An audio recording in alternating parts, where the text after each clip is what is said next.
Hello, everybody. Thank you so much for joining me today. This is the day one of our 3-day Tuning Your Receiver Challenge. I am Dania Anastasia. I'm a holistic health practitioner, and I focus on working on all 5 aspects of the human condition: the physical, the mental, the spiritual, the energetic, and the emotional. And today's the beginning of our challenge. So I'm going to go into a little bit about my why as to why I'm even doing this, and what I've learned from my story and from my experiences to help guide you in a way of feeling more joy, more peace, more ease, and more love in your life every single moment. And so to start with, I would like everyone, wherever you're tuning into from, to ground yourself. Really feel your sits bones in the chair or on the couch, and take a few deep breaths. Go ahead and lift the shoulders up and let them fall down. Move the jaw a little bit, let it soften, and allow your hands to just kind of rest gently in your lap. And take another deep inhale.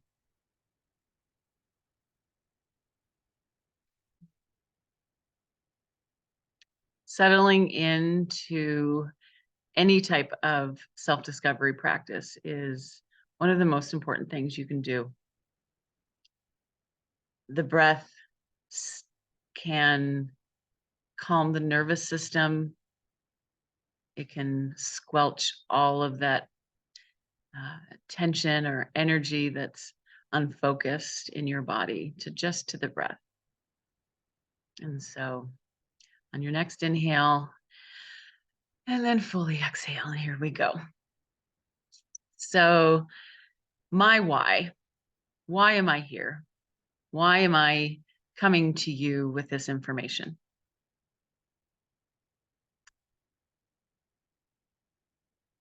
My why is because I have declared that I want to feel good every single moment of every single day, regardless of what happens to me or for me. That's one of the things we're going to talk a little bit about is our language, right? Words are spells, and when we say them out loud or to ourselves, they create a vibration. And we have to tune into that vibration because that's what we're emitting. And so my why is that I want to feel good. And I don't think I've ever been given permission to just feel good all the time. There was always something that I had to stress about or worry about or be codependent with someone and be so concerned about others' emotions and feelings and situations that I completely lost myself. And so, with the help of my spiritual teachers and a lot of self-reflection, a lot of introspective, investigative work that I've done and that I continue to do, because this is kind of a lifetime process. These 3 days are going to be great information for you.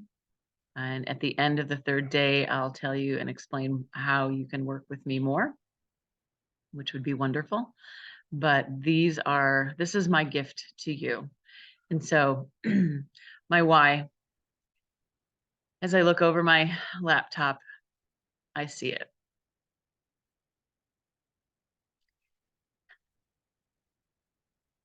It's a goofy picture of me and my mom.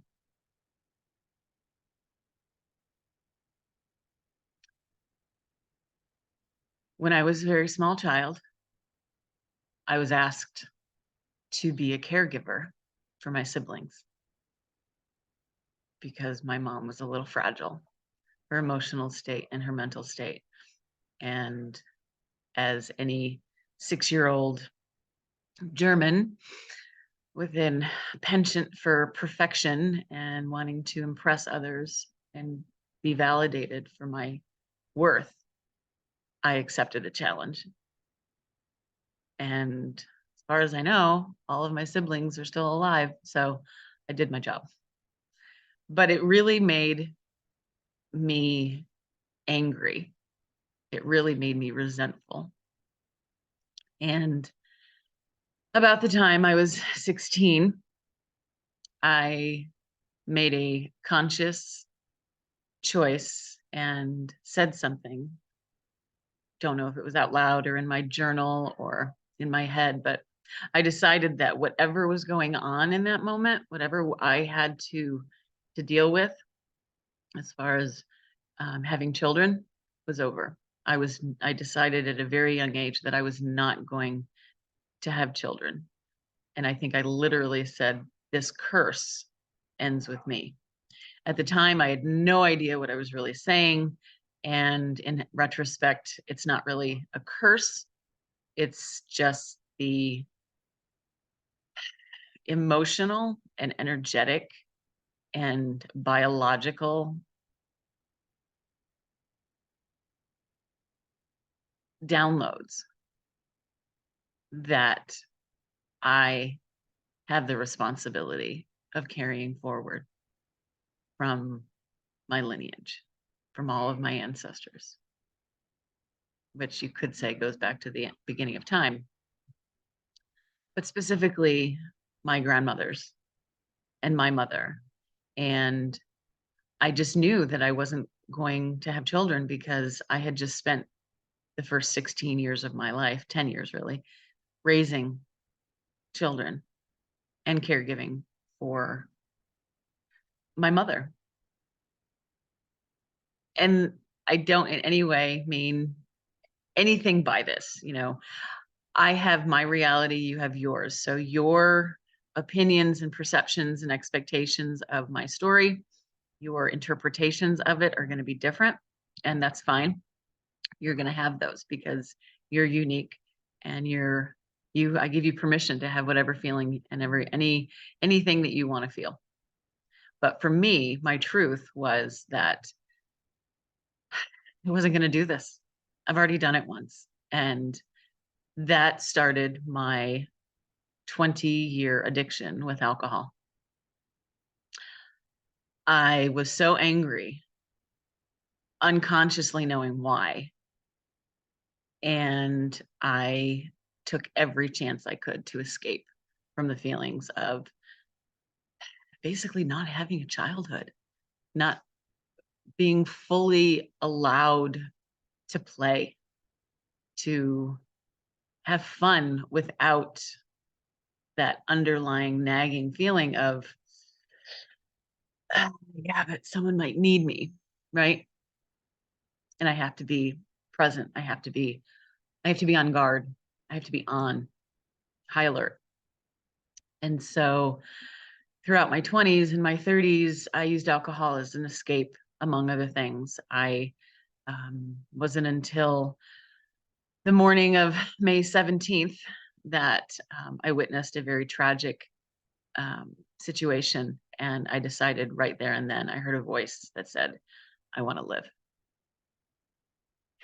And the situation that was in front of me was as plain as day. And I made a conscious choice at that moment to never have another drop of alcohol. It inhibited me from everything. It inhibited me from living my full life.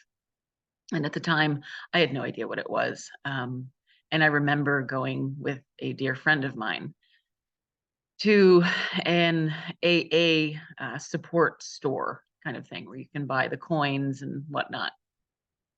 And the woman, Stella, who was there, I had a very short but profound few moments with her.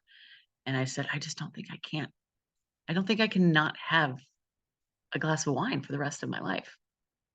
I don't think I can do it for my whole life. And she sat back and she said,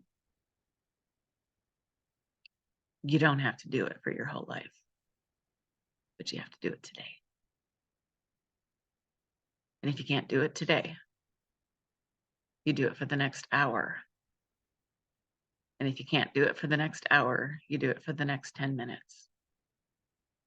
And eventually, those 10 minutes turned into 15 years. So Stella, wherever you are, I am eternally grateful to you for those words.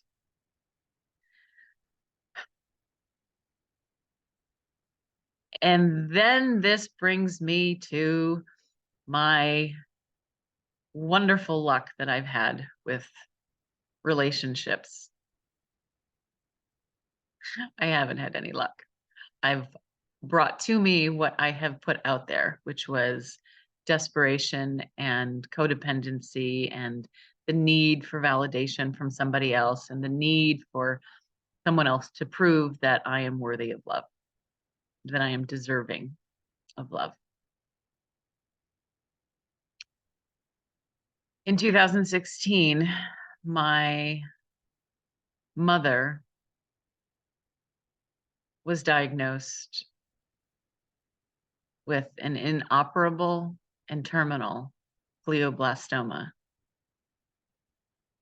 in a portion of her brain that holds memory, voluntary function, involuntary function as well, her speech, all of the things that we associate the brain with. And right after her diagnosis, when we got home, I sat on the couch with her and I grabbed her hand and I said, "Mom, how you doing?" And she took my hand and she looked at me and she said, "You know, my whole life, I've only asked God for one thing. Take anything you want. Take my hand, take my arm, take my whole leg if you have to. Just don't take my brain."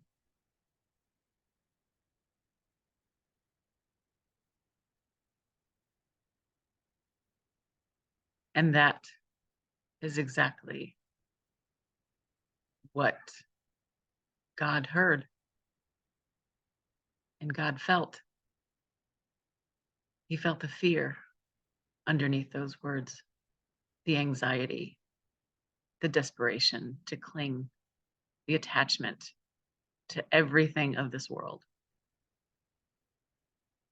My mother's house was full of photographs. There wasn't a space on any wall that was left blank.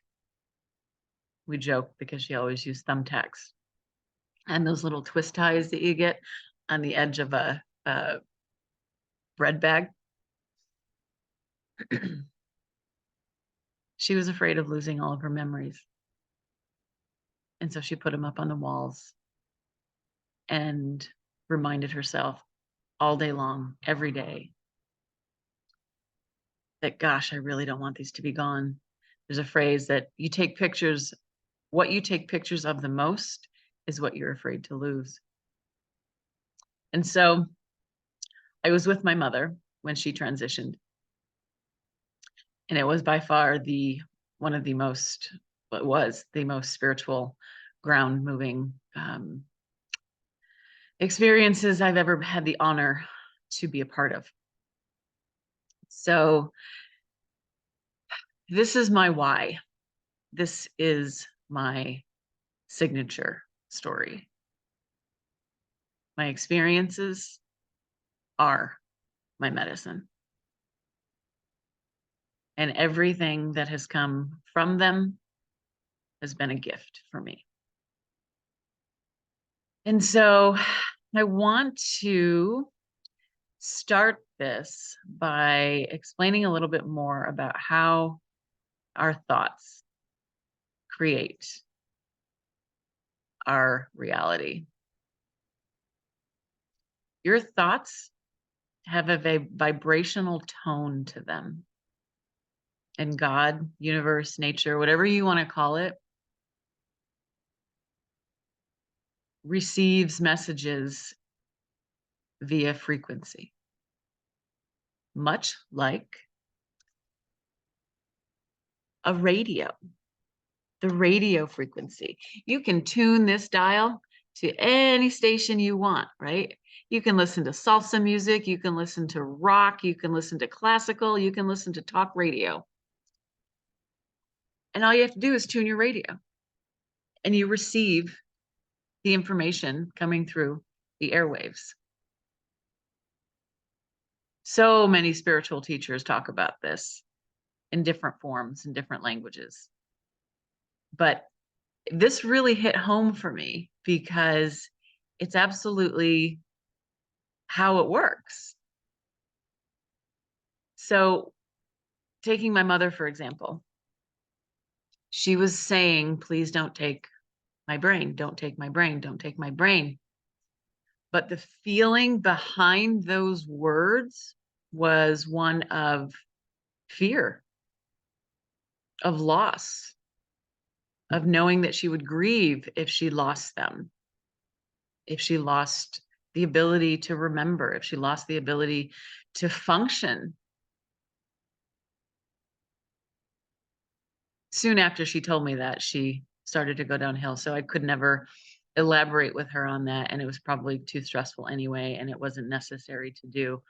But I got the download from God in that moment that your thoughts create your reality, and the emotion behind the thought, because emotions are just energy in motion.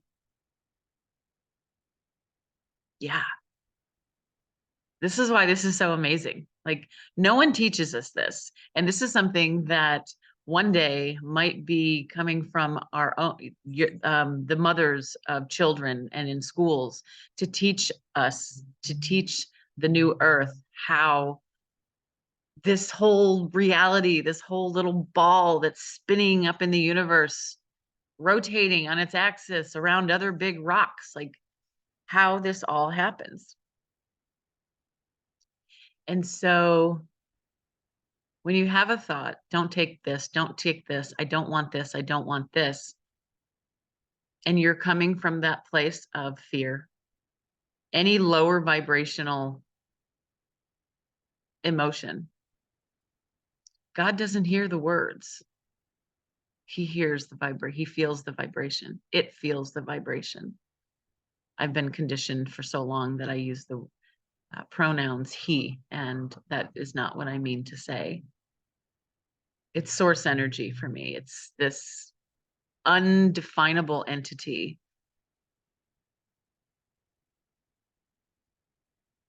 And that undefinable, beautiful entity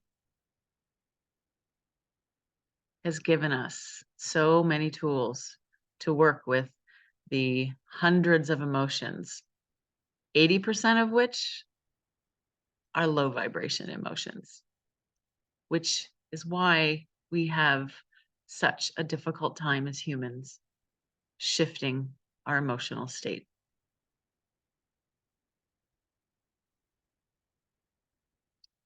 This powerful source gave us the power of choice. We get to choose how we show up in the world. We get to choose this life. We get to choose the reality in which we live in. You know, there are 8 billion people on the planet,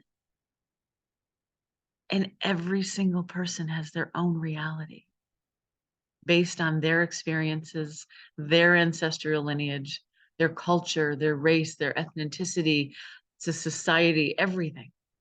Everyone has walking around in their own reality, which is why we always bump up against other people whose realities don't mix with us.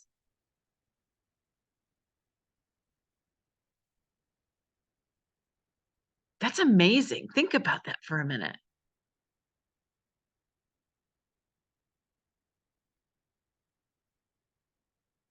It's a wonder any of us get along because we're always coming from that conditioned story that we have been telling ourselves for millennia.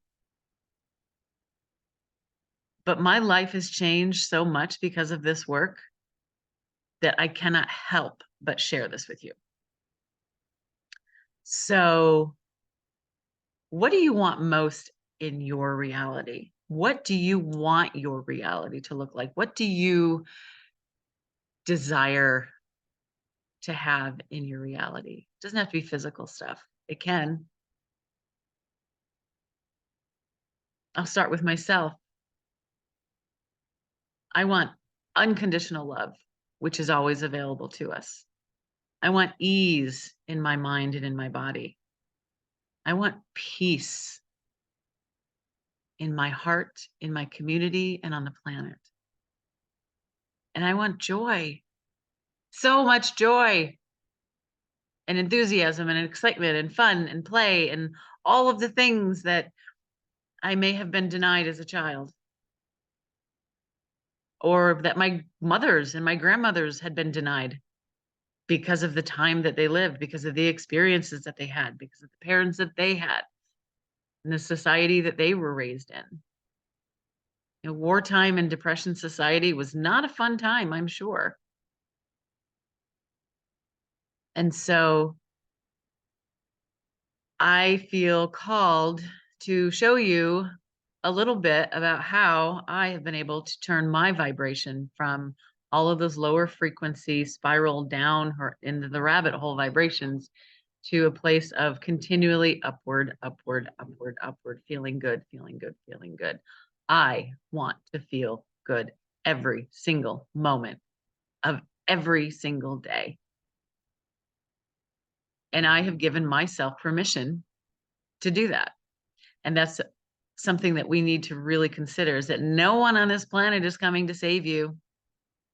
No one is going to give you permission to do anything. In fact, they might actually just do the opposite for you. Deny your needs, deny your desires. But this is where you get to choose. How do I want to be in this body, in this life, in my community? How do I want to show up for myself?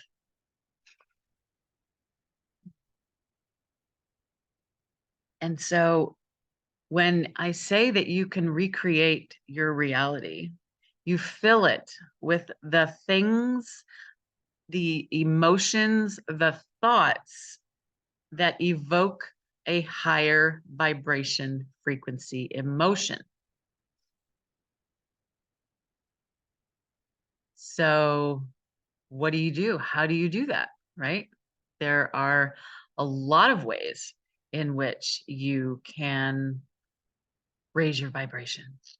First and foremost, we need to become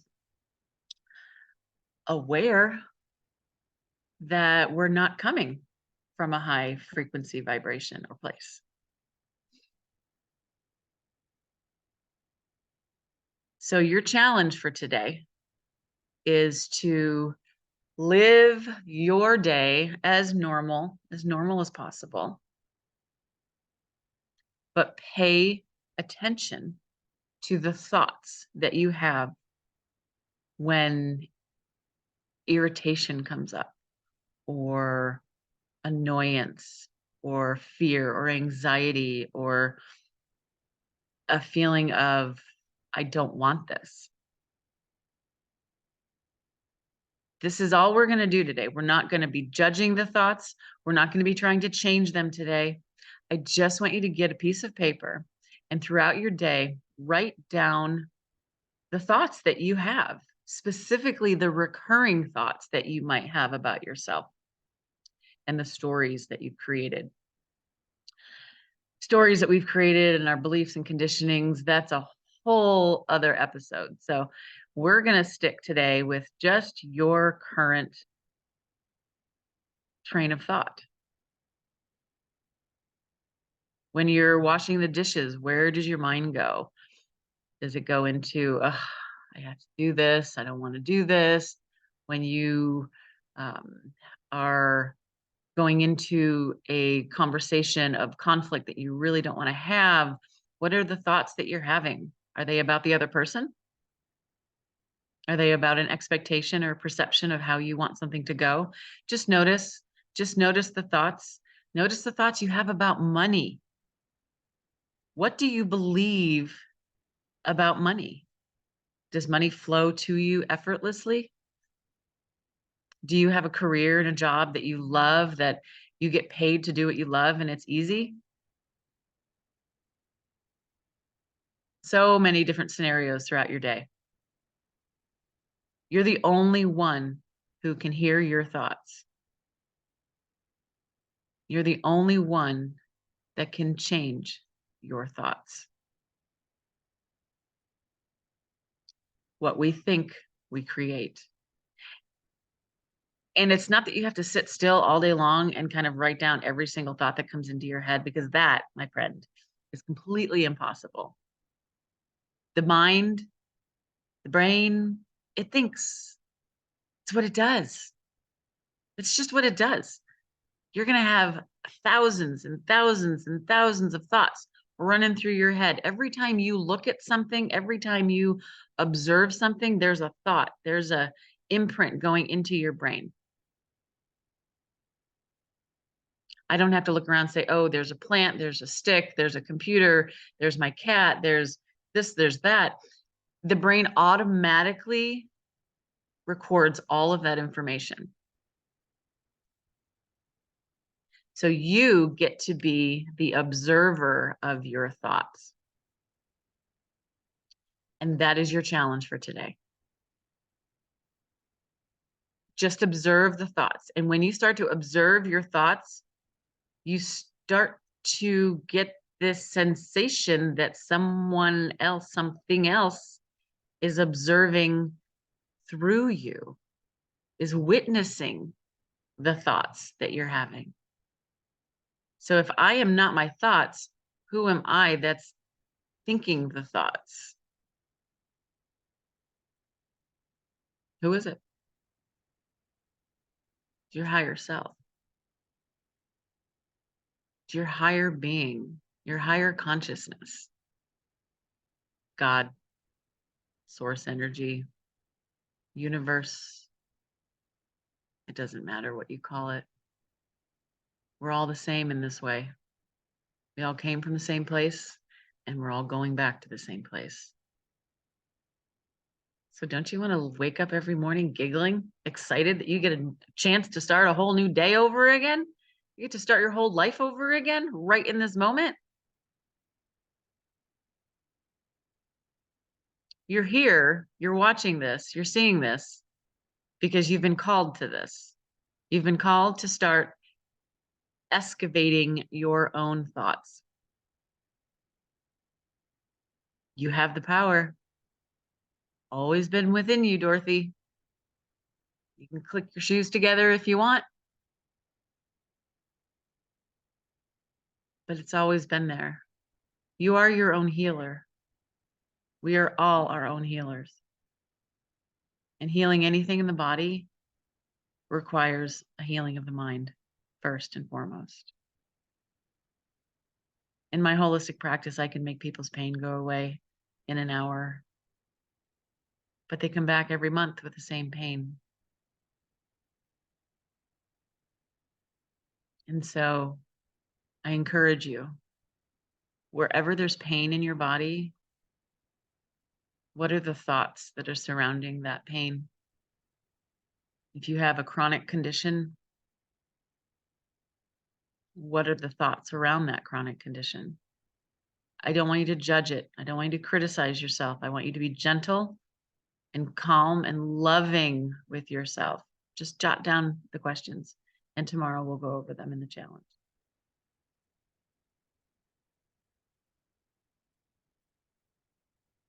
This is the beginning of a brave new world. This is the beginning of your new reality. I have every faith, every knowing that you know exactly what it is that you need. You know exactly what you need to do. We just have to tune into it.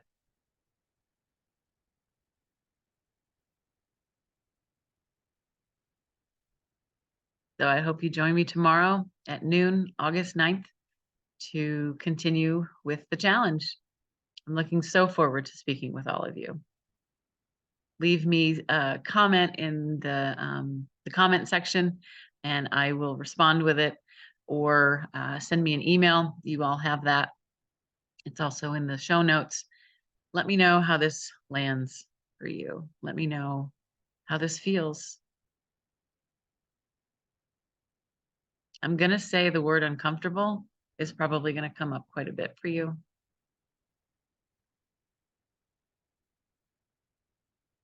That's good. It's one of the best feelings you can have at this moment. If you're feeling uneasy, if you're feeling uncomfortable,